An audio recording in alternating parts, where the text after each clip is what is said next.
Right, here we go. Now we're live. So good evening, Alexandrine. How are you doing? Very good, and you? Thank you for hosting me for this webinar. I'm very pleased to be invited, and it's something I'm not very familiar with. So be very indulgent if I'm doing some bizarre things, but I will try my best to make it as professional and enjoyable as possible. Fantastic. Thank you, Alexandrine. Lovely. Well, thank you for taking the time to talk to us with everything that's going on in Burgundy. My pleasure. And what is the frost situation there at the moment, Alexandrine? The first situation is pretty bad in the whole Burgundy, but not just Burgundy. Unfortunately, that's really a global situation, which impacted 10 wine regions on 13. So it's really a huge phenomenon, and the damages are very severe from what we can see now. Mm-hmm. We're going to have much more to see in the few weeks coming, because right now we know that the crop in the vines is over, but we still have the hope for the vines, because now the more horrible thing will be that the plant died, because as you know, we got some sieves in the plant, and with the frost it just can go until the roots and just may explode, you know, the sieve trajectory. And if this happens, the plants just die. So we really hope it's not going to happen. And you've got vines that are 50, 60, 100 years old, and you can't plant a 100-year-old vine overnight. I mean, that's self-evident. Yeah, it will be a real disaster if we will have to unroot everything. It will be really something bad for us, because those vines are so precious for us. It really helps us to craft the signature wine that we produce, because we really have this good impact of the terroir in the vines, thanks to the age of the vines. So that's a complete process. So we really hope it's going to go. Yeah. Yeah, well, fingers crossed, Alexandrine. Yeah, absolutely. Right. How are we doing, Charlie? Most people on? Yeah, we've got a good amount of people on at the moment. Yeah. So if you have any questions for Alexandrine, please just, there we go, we've already got one. Please just post them in the chat window. We've got 3 fantastic wines to taste from the 17 vintage. And over to you, Alexandrine. Yeah, so we have a panel of 3 wines today that I pour as well here in Gevrey-Chambertin. So we can taste the wine direct. So we do have Marsannay 17, La Justice 17, and Pure 17. So I thought it was maybe easier to start with the white. So this way I don't have to rinse glasses and everything. Sure. Alexandrine, do you want to give us a little background information on the domain first, your 4th generation, and where you're situated, and how you go about working? I think that might be nice just before people taste the wines, to give a little background information. Sure. So I will try to be focused and not go into details, because make a summarize of a 4th generation story, it will take much longer. So to be short, I'm the 4th generation at Domaine Marc Roy. And so the estate has been created by my grandfather. And it's really since my dad that the estate turned completely like the current image that you have, with 4 hectares of vines. Almost, it's not exactly 4, but I round up to 4 because it's easy to remember. And so we found this just by the family. So with my dad, my husband, and I. So what we do is really work which stay familiar from the beginning till the end. This has always been this way.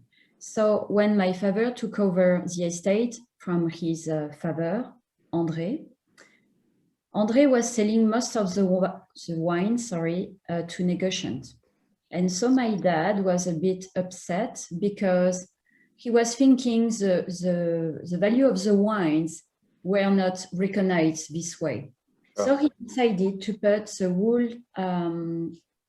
wool production into bottles.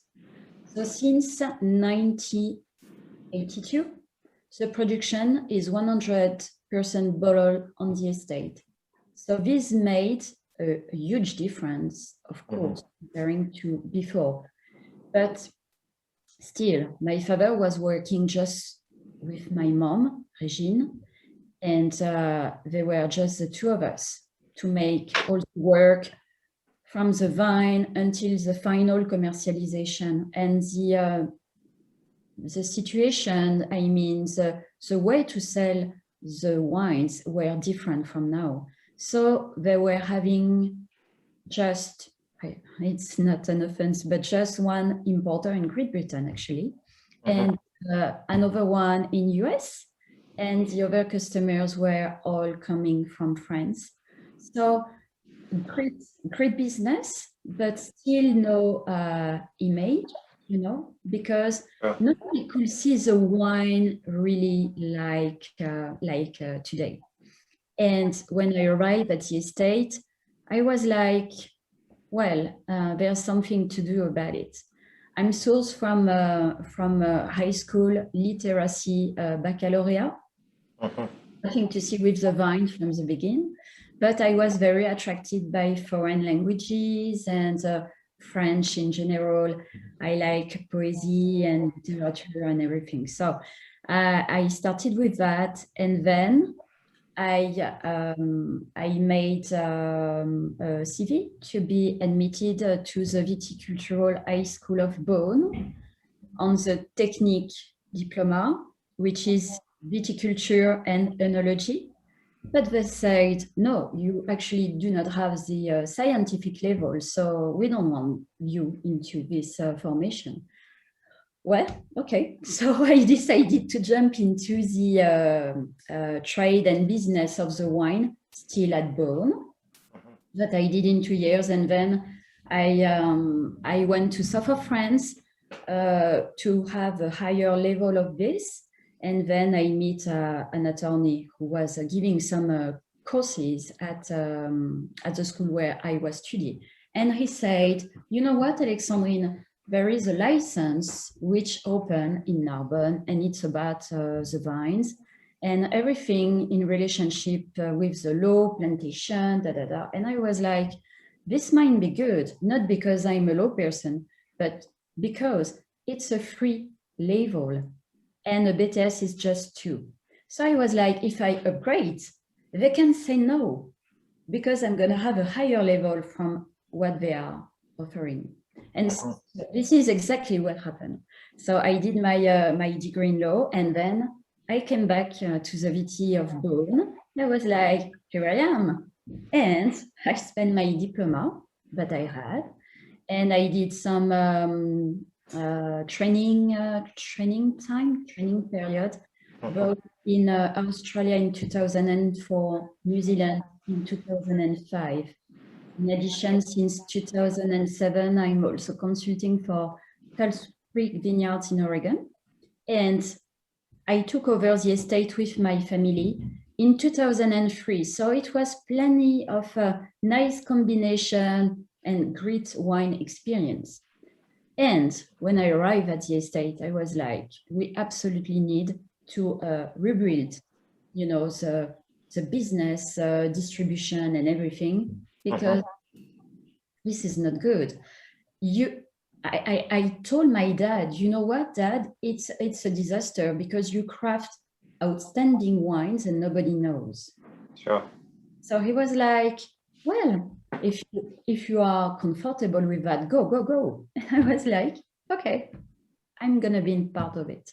And so I started to submit some samples to the press and do some travels and meet, I guess I meet good people at the good time, honestly. There's a part of luck, but there's a lot of work behind that. And so now I work with you and plenty of fabulous wine guys all over the world. And we got as well a fantastic channel of distribution in France with wine bar and restaurants. Okay, that's not a fun thing at the moment, but they're gonna reopen someday. And I'm so glad we did that, because now people, when you talk about Domaine Marc Roy, they say, oh yeah, this tiny estate in Gevrey-Chambertin. So I think things are going. It's still developing. We are not in the star system of the Côte de Nuit or whatever. We are just small owner, producer, winemaker, wine lover. And we do our best to make, you know, the best wine as possible. And it's all made about passion, and we like to share it with the customers. And I think this is the important part. And this is one of the reasons why customers like us, because we stay very accessible, I will say. Yeah. Should we open some wines, and then you can talk about the individual wines in a little bit more detail about viticulture and vinification while we're tasting them? Sure, absolutely. Because everyone's really thirsty at this time of the evening in England. Yeah, we just got a few comments. I'm guessing this is probably Tom Harrow. He's asked, which former winemaker's head is mounted on the wall behind you, Alexandrine? And what does he do to deserve it? No, deserve that fate. Sorry, say again? I don't get you. Tom Harrow is just making a joke, a blag, about which former winemaker is mounted on the wall behind you. Oh, that's and how did he deserve that? I was suspecting there will be some joke about that. But actually, these are my friends from the office, because I'm in the office, which is actually the house where I grew up. It was a familial house of my grandparents. And since they passed, we converted this place into my office. So there's plenty of very anachronic things all together. You got some flowers, you got some wild animal coming from Africa or Canada or whatever. You got statue, you got a lot of things, but it's really, you know, it got a specific atmosphere. I feel very comfortable. So it's more like a living place than a real office, but I like this way. So these are my friends from every day. Okay. And I'm just going to share the screen of the photos you kindly sent through as well. Let's see if I can bring that up. There we go. I hope everyone can see that. So, wow, I love this one. I was young and healthy, and Alexandrine, you haven't changed. Oh, you're so kind. No, you're just the same. We're still using the photograph in our list with you on a motorbike. Yeah. Well, this is something I still want to do, but with the kids, just two small kids now, it's kind of challenging. But I still got a motorcycle, and I have good hope to be back on someday. Yes. So this land is actually Les Champerdries. So this is the higher part. So we are about 300 meters above the sea. So that's a nice elevation for Burgundy. It's not the highest, but already a good one. This is where this wine comes from. So we are really at the border of Fissin. So on your right side, you have the forest. Up, you have the forest, and just here you have Les Champerdries. So for this specific reason, we always harvest this block after the red, because in the afternoon we got some shadows coming from the forest, and so we can keep the grapes longer on the vines, developing the aromatic profile, but still with the acidity and the freshness. And this is really the exciting part about this terroir, definitely. So even though your sort of Fissan Couché area, this is white wine terroir, this is Chardonnay terroir and not Pinot Noir terroir. It's not Pinot Noir terroir, but the neighbor, they got some Pinot. We have a neighbor immediately next to us in the slope down, who is planted with Chardonnay as well. And you got another one, but it's very rare. As you know, les Champerdries in white are very unlikely. So we are very, very fortunate to have a half hectare of it, definitely. Is that because there's more limestone and altitude here, or what's the reason for it?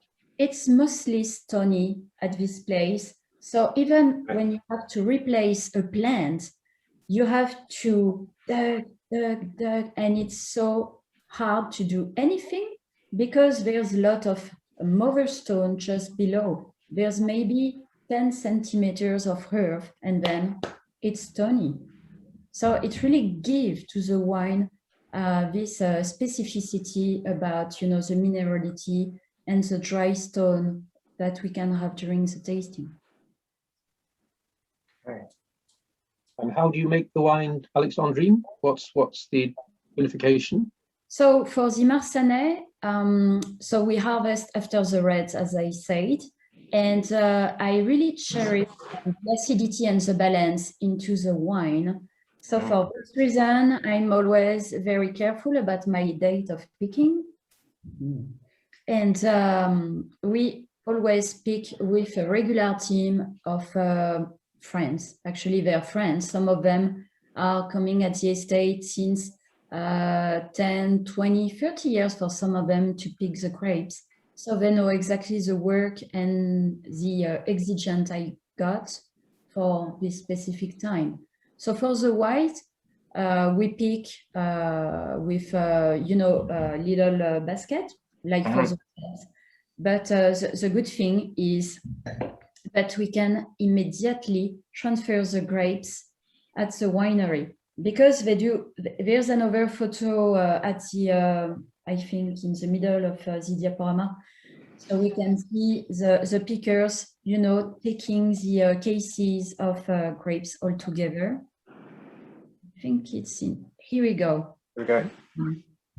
So you can see we can directly put the grapes into the truck. And so then direct to the winery and immediately put into the press. We buy in 2015 a pneumatic press, which does a great job. I mean, let me think. Yes, so as a consequence, we were already using it for 2017. And you don't have the feedback that I have regarding this change, but to me, it really improved in some ways, you know, the purity maybe of the wine, because it's very light pressure, you know, to crush the berries. And I think it makes something different, which is potentially better. So once the grapes are pressed, we put the juice in stainless steel tank for débourbage to set down. And 2 days later, we remove the juice from the door sleeves. And then once we clean, the wine go back into the same tank near the door of the winery, because when it's fermenting, wow, that's like a bubble machine. It's just going everywhere into the winery. So we need to have the cleanup very close from it, because it's just floating all the time. And so, of course, we ferment with native yeast. So there's no dry yeast added at any time. And for the temperature, I'm not afraid about to have a temperature which rises to 24, 25 degrees. If it goes higher, I'm gonna chill a little bit to make it more. But otherwise, both temperature are still okay with me. So we got different aromatic profile compared to a lot of guys because it's very unusual to ferment that at that high temperature. And once sugar is dry, we just put the wine in barrels, and 20% of the barrel is new, approximately, and the others are neutral, you know. And there's just at this time I was doing a racking on the wine during the élevage. I stopped that since we have warmer vintages, and in compensation I don't do any batonnage. So that's very unusual way, I know, but it's an unusual wine too, so it really makes sense. Yeah, no, it's lovely. It's tasting so well. And what would be the difference in the kind of aromatics if you were fermenting at a lower temperature, if you were going to use more temperature control? I think I wouldn't have, you know, the typical yellow fruits that we can find in the middle of the palate. Okay. You know, those hints of apricot, yellow peaches. I'm not sure I will have that if I will ferment cool temperature. It will be maybe more flowery, you know. Yeah. 2017 was a good vintage for white Burgundy for you, Alexandrine? Yes, it was a very good vintage. We made wines in reasonable quantities. Everything was, you know, normal, no dramas, beautiful crop, very healthy crop. You can see it on the cases. So no, it was really, really good. You can see it was very sunny with beautiful sky. All the conditions from you know, bud break until harvest were pretty good. That's lovely. I wish it would be the same this year. I know, what a year it's been, eh? Yes, and it's just a begin. Yeah. Great. And we've got a question from Emma, who's tuned in as well. She's asked, I believe your holdings are exclusively comprised of village sites. The resulting wines taste as though they originate from Premier or Grand Cru vineyards. Do you feel that with the climate, there will be a shift in the hierarchy of vineyard sites? Merci, Emma. Well, that's a good question. I know for sure that Marsannay is in the files for upgrade to Premier Cru. Really? That's for sure. So then, I don't know yet if it's going to happen or not, but there's a reason for that. This land is really, really good.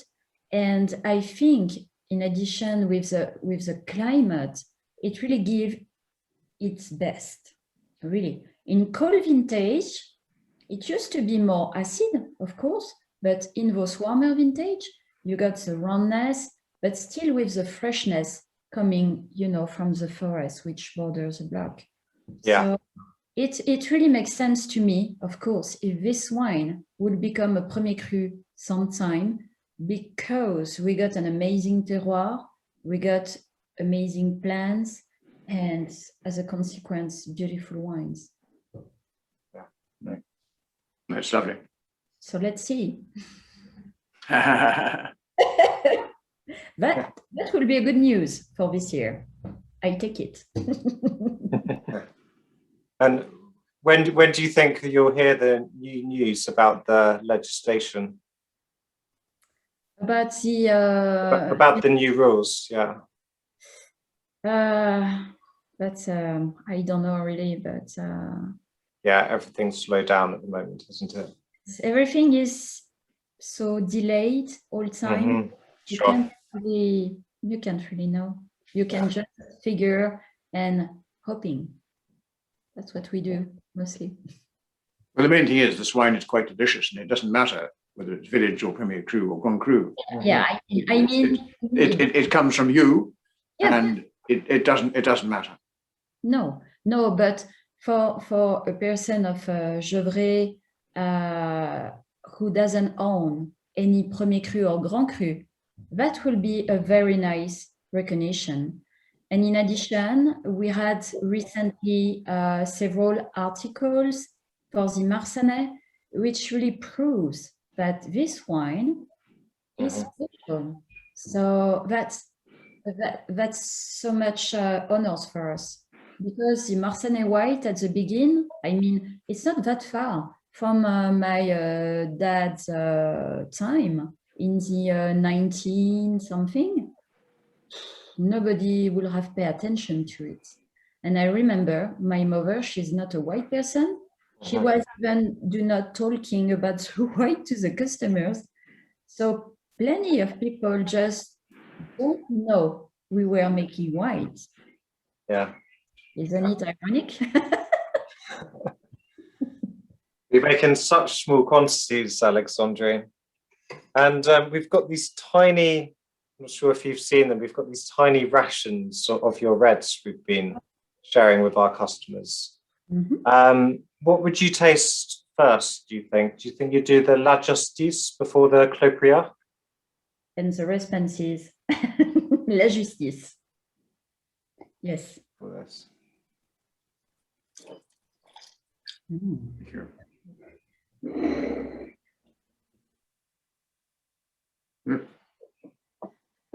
So maybe we can choose another photo, because we got some oh, go back. We had grapes. We had the grapes. So this is still Les Champerdries, by the way, the beautiful view with the colza on the back. These are Champerdries. But on the photo with the grapes, we do have some La Justice. If you can just... maybe this one? This one. Yes. This one, okay. So you can see, so you got some Chardonnay, but this doesn't matter. It just people to figure how it looks like, and it's looking fantastic, by the way. But La Justice, you can see on the corner at the bottom of your screen. Yeah. It's really, really stony. Sure. It's all about that. This block of La Justice, I purchased it in 2010. So my first vintage for this wine was 2011. Okay. And historically, we always had some of La Justice, but which goes into the Vieille Vigne blend because of the age of everything. So when I did this one, I was like, wow, that's fantastic. Maybe it's time for me to make a monoparcellar cuvée of it, because I really love this terroir forever. And I was like, that's a fantastic opportunity, because Our Justice are very located at the top of La Justice, because that's a very large area, actually, starting from the ex-RN 74 until almost the railway of Gevrey, so at the bottom of the Avenue de la Gare. And from the Avenue de la Gare, where we are located, until Brochon. So that's a very large, super large terroir in Gevrey. And we are located just at the bottom and the most Gevrey side, I will say. Okay. So this block is really bordered by the Avenue de la Gare houses. The consequence is that those houses just cut the winds coming from the south. It just allows us to have a very specific microclimate, which is warmer with no wind. And as you might know, the vines are growing much faster when there's no wind to shake the plants. So for this reason, because of this specific microclimate given by the houses, we have bud break first, we have flowering time first, we have ripeness. And you can see it on all the pictures. It's very obvious. So this wine is naturally built to be a seductive wine. A lot of red hints, a lot of berries. When you try it. You just eat a berries basket, I will say. Cherry, cherry, cherry, cherry. At different level, but cherry taste all time.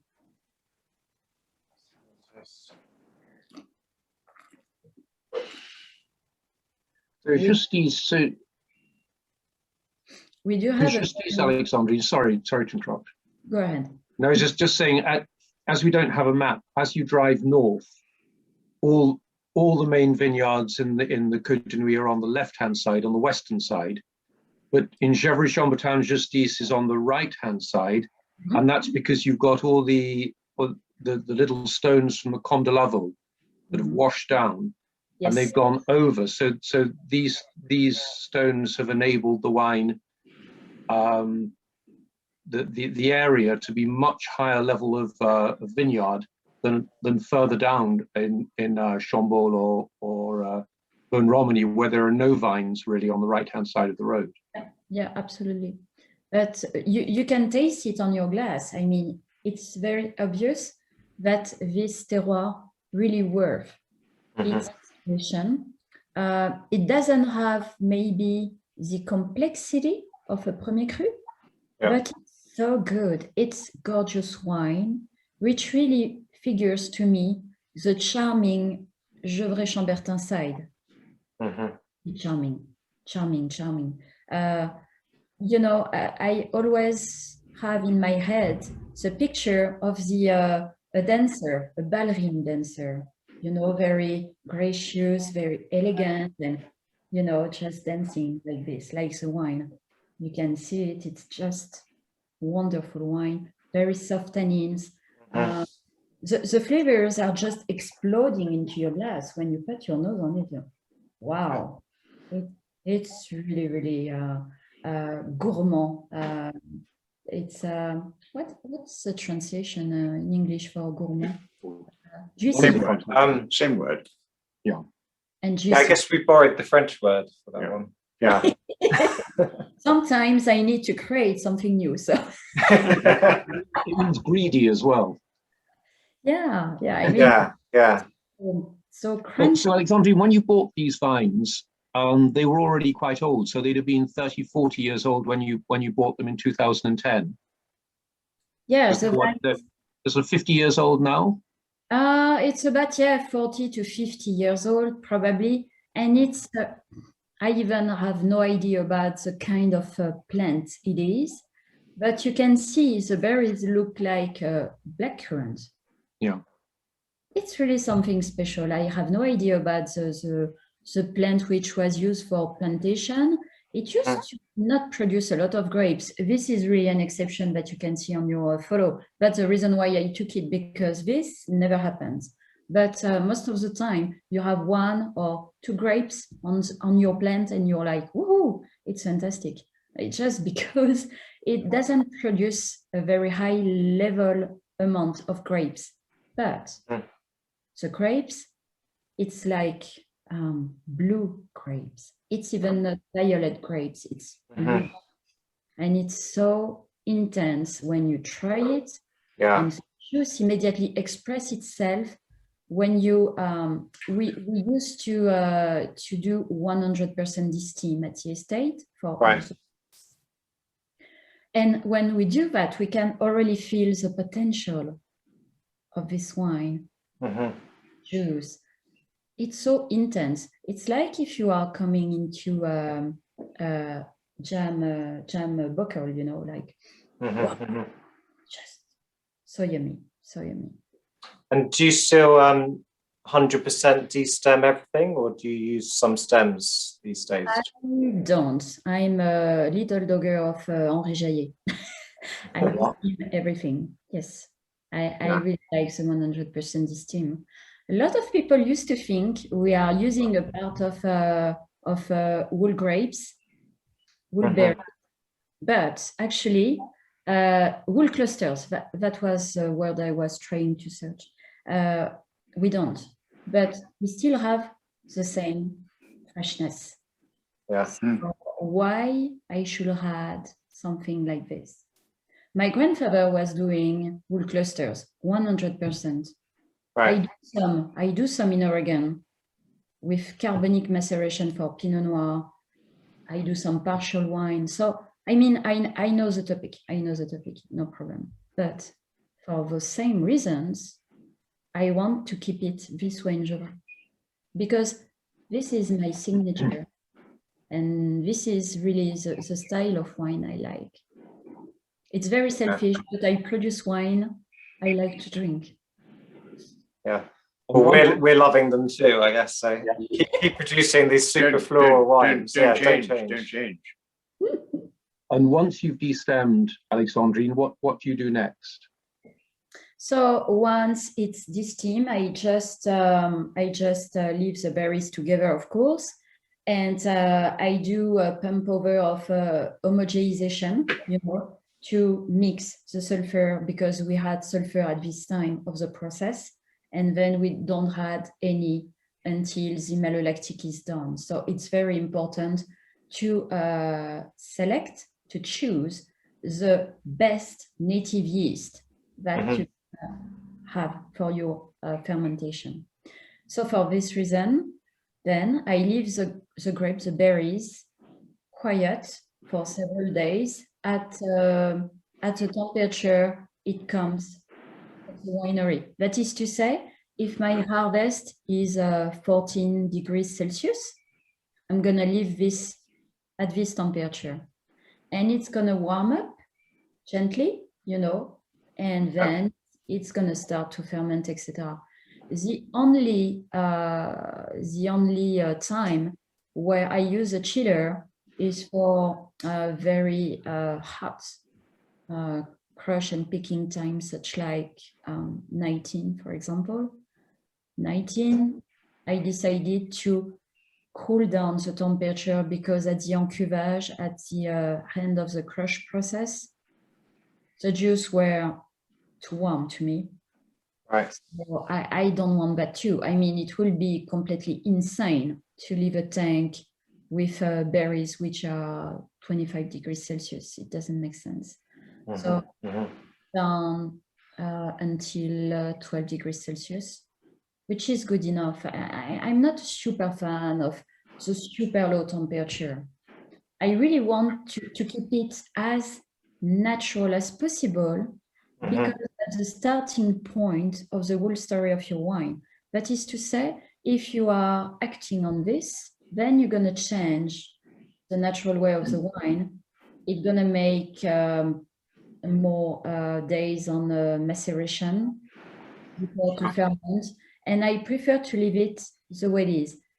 For example, for the Cuvée Alexandrine, it's picked on the eve of the wool harvest with the wool team. So it usually happens on Friday morning. Right. At midday, it used to be done. And so the grapes are always a bit chilly, because that's the morning. Sure.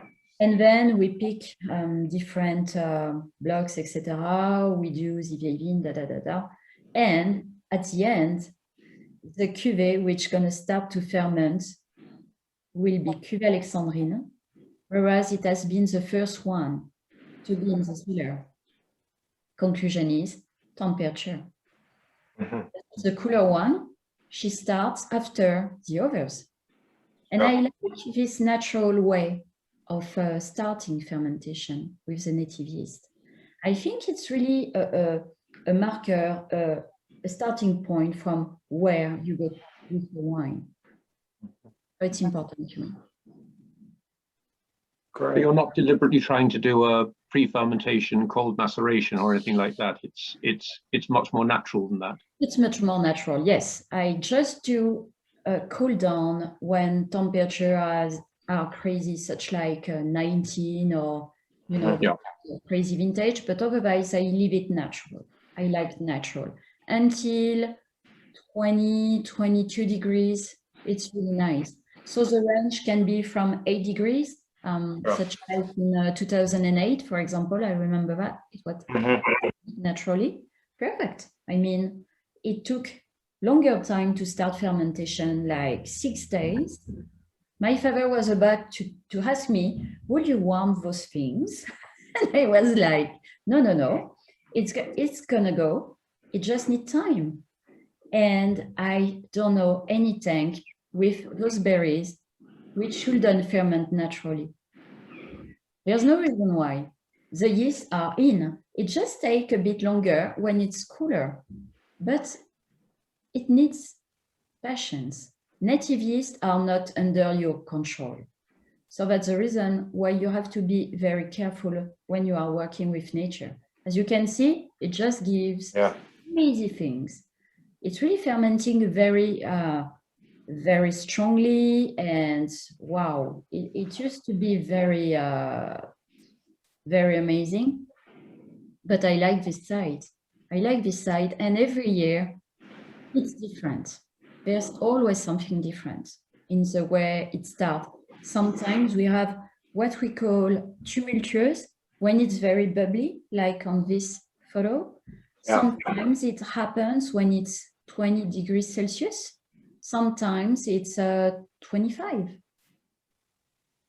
And this is part of the magic. This is part of the process of the wine, which makes the result always unique. During the fermentation, Alexandrine, is there a level of temperature that you don't want to go above? Do you make sure it doesn't go above 28 or 30 or anything like that? I don't like when it's at 34, I put the chiller on. 34 degrees Celsius, that's my last limit. Then, you know, it's gonna still rise, and then you can kill your native yeast. So I don't want that at all. I don't want to be with stuck fermentations at any time.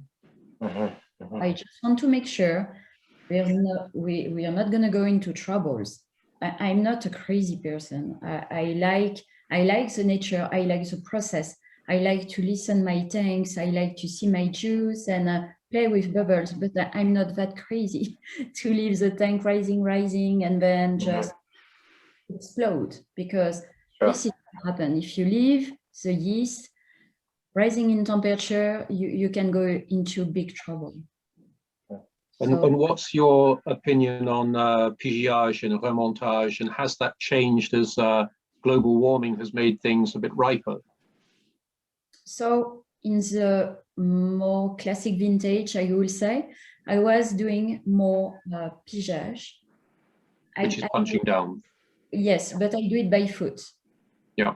So that's an important element, because with the foot, you know exactly what's going on into your tank. It's not for folklore. The TV is never invited, and even people are not allowed to come when I'm doing pigeage, because I need to be fully concentrated.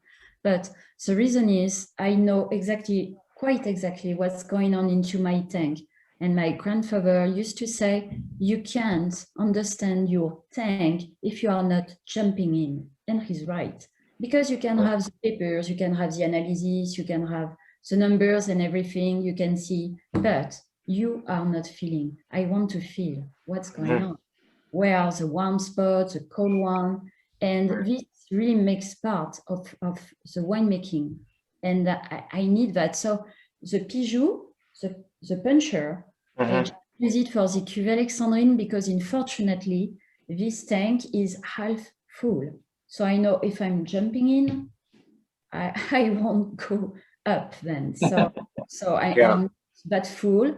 But yes, otherwise everything is made by foot. So it's very nice in addition, because I'm not a strong, a very heavy person. So it used to be more delicate, you know, it's kind of dense. And honestly, it's hard. It's hard for me. Sometimes I have to jump to make to dug, and then it goes better. But the good thing about that is you never crush the seeds. Sure. You never have any bitterness. You always have a more silky touch of your tannins. And this is the reason why I do it by foot again. Okay. But now a little more remontage, a little more pumping over now? Exactly. Because with the new vintages that we're having right now, the cap is very thick. So It's always a compromise because you need to work your cap. You can't skip this etap. It's impossible because if you are not working your cap, you're gonna be in trouble then when it's gonna be pressing time because the sugar is gonna be released in the wool berries because we got a lot of wool berries as you can see on the different rows. We got plenty. So if you are not working your cap, all those berries gonna explode at the last moment. And because of the fermentation, which is gonna be intracellular, you're gonna have a lot of residual sugar, which gonna go into your press.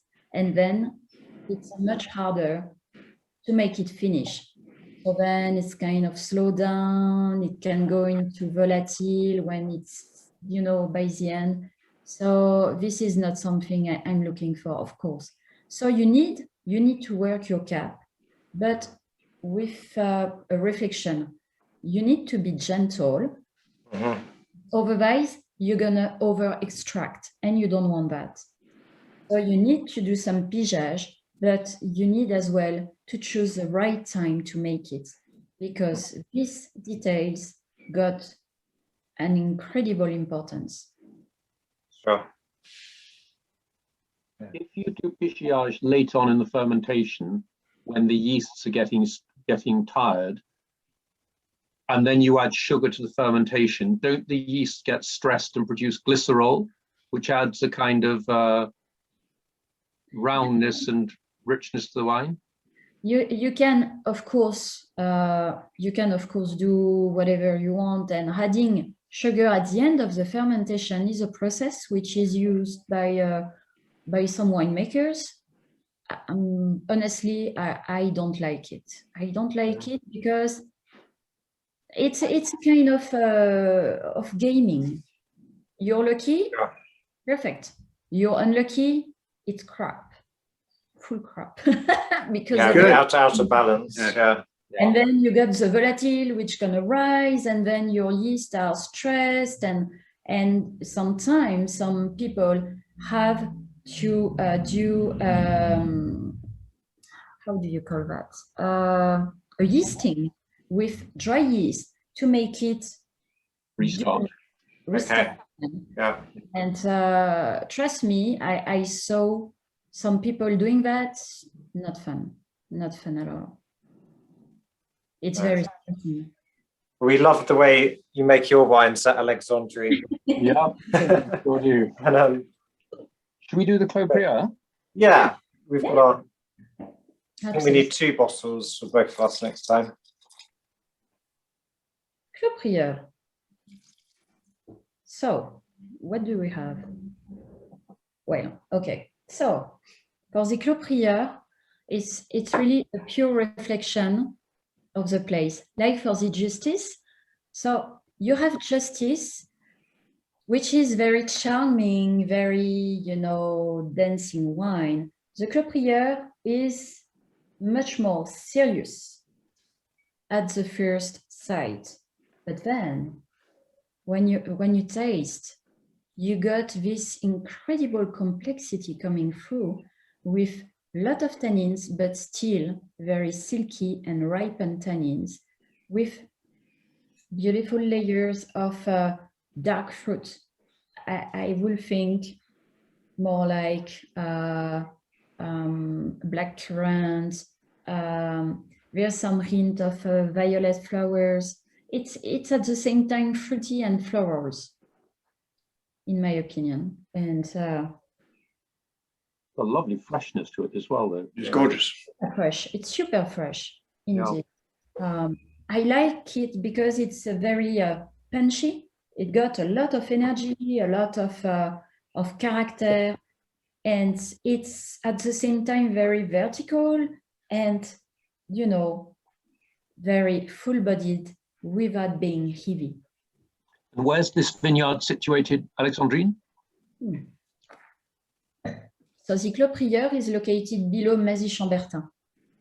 So of course it's one of the best village location of Gevrey, of course, because we are almost neighborhood. So Clos Prieur is existing both in village and Premier Cru.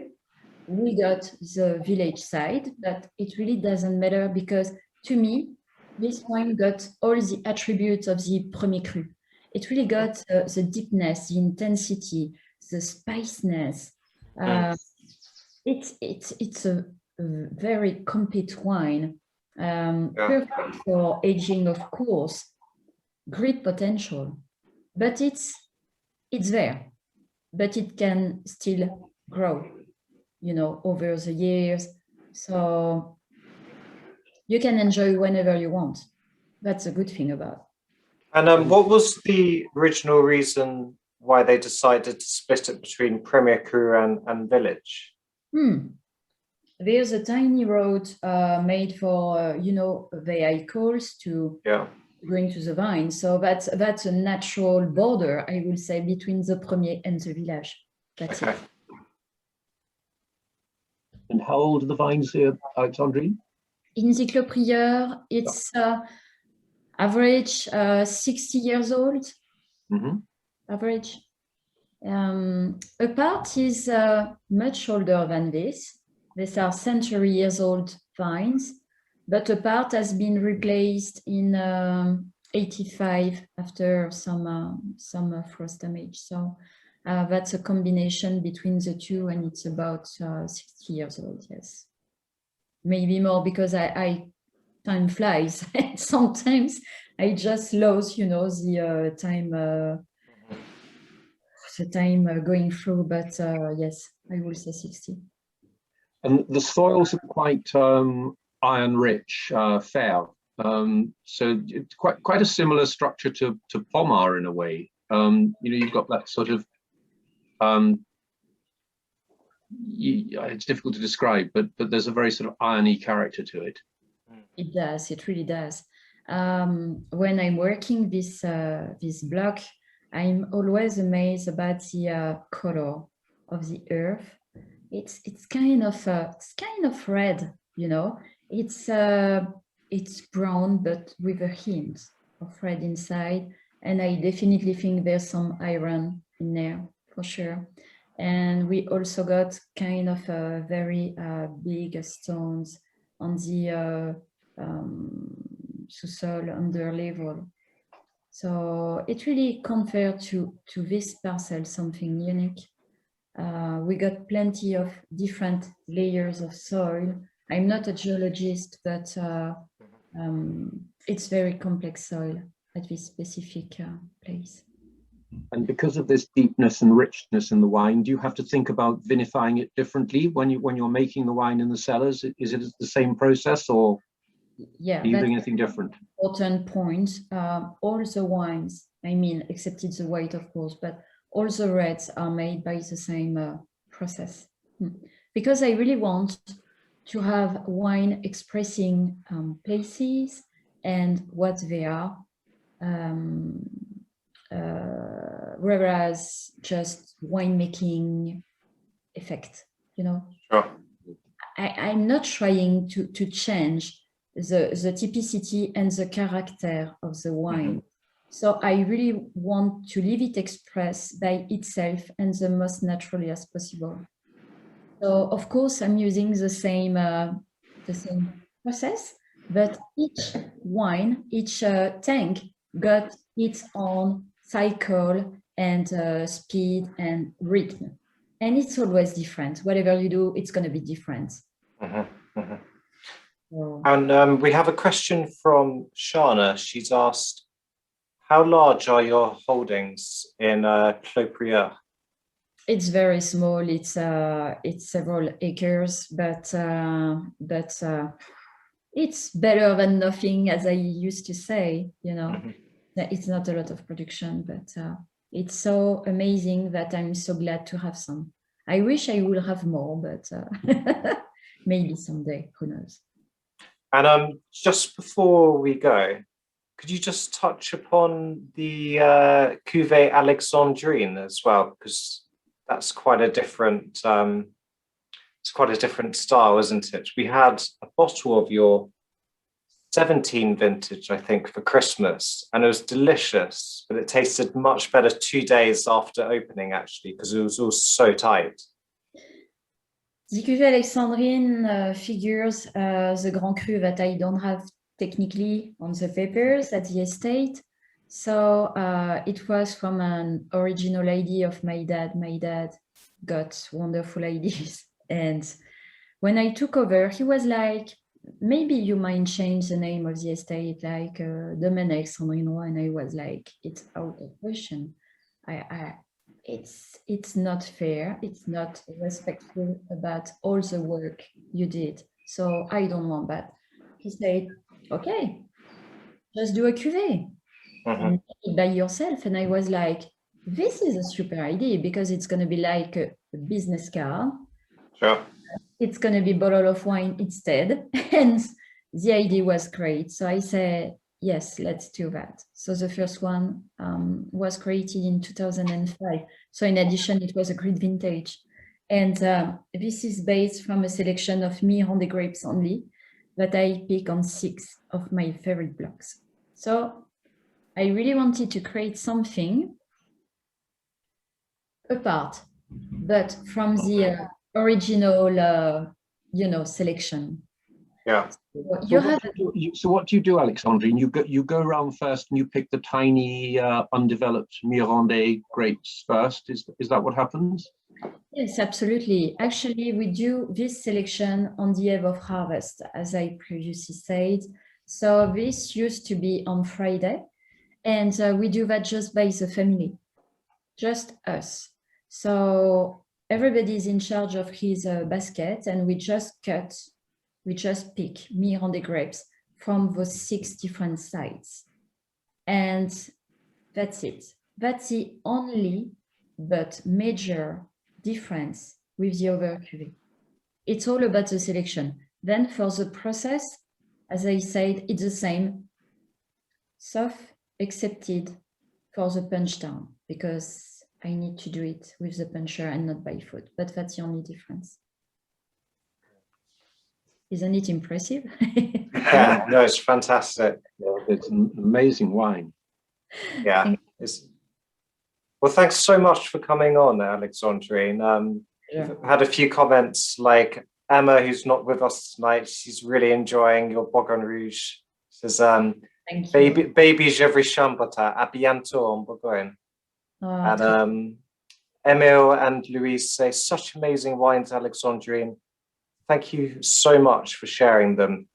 We cannot wait to share them with our guests when we open. That's a new restaurant which will be opening up. And Nathan from Honest Grapes just said, thank you, that was excellent. Thank you so much. Great. Thank you. Alexandrine. Thank you very much. It's gorgeous wines. Yeah. Oula. Okay, good evening. Thank you. Good Take night. care.